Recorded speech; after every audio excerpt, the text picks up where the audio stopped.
Vendredi soir prochain, le club d'Angesco va souffler ses 90 bougies au stade Jean-Bouin. C'est énorme. À titre de comparaison, du haut de ses 26 ans, Karim Djelabi fait donc figure de petit genou. Enfin, façon de parler. En réalité, Karim est un vieux de la vieille ici à Angers. Arrivé au club à l'âge de 13 ans, le natif d'Épinay-sur-Seine dispute actuellement sa 14e saison consécutive sous le maillot noir et blanc. Une longévité impressionnante qui lui confère le statut de joueur en activité le plus ancien du SCO. Alors à l'occasion du 90e anniversaire du club, nous avons sollicité ce pur produit de la formation angevine, Entretien. T'es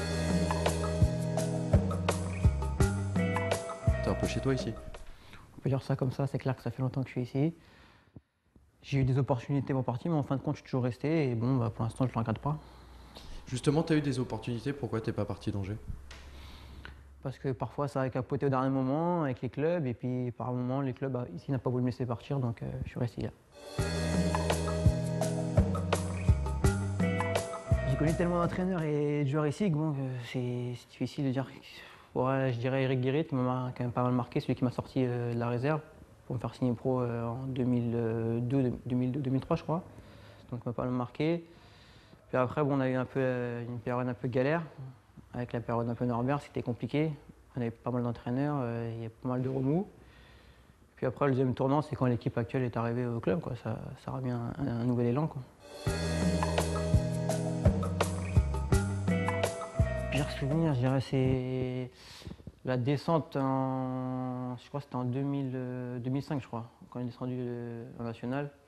On avait vécu une saison de galère, puis on pouvait se sauver le dernier match et on a échoué contre Châteauroux, je crois, à la maison.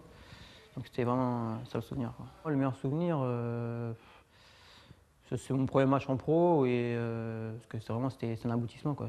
J'attendais ça depuis longtemps, même pour ma famille c'était important, donc c'est mon meilleur souvenir. C'était contre Rouen.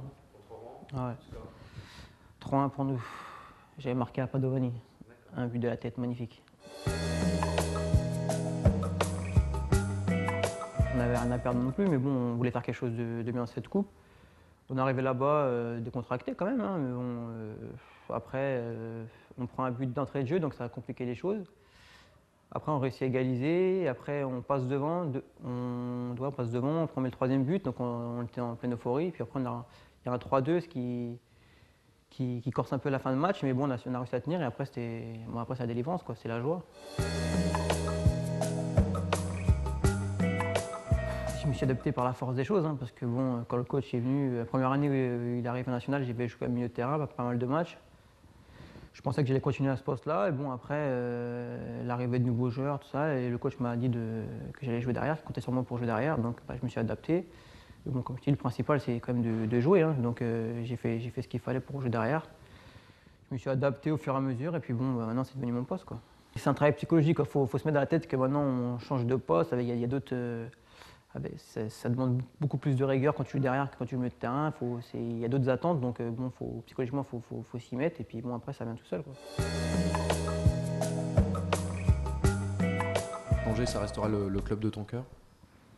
Bah, toujours, ouais, je pense, hein, vu que c'est le club où j'ai grandi et auquel j'ai éclaté un peu, donc c'est clair qu'il y aura toujours un passe mon cœur quand je penserai à Angesco.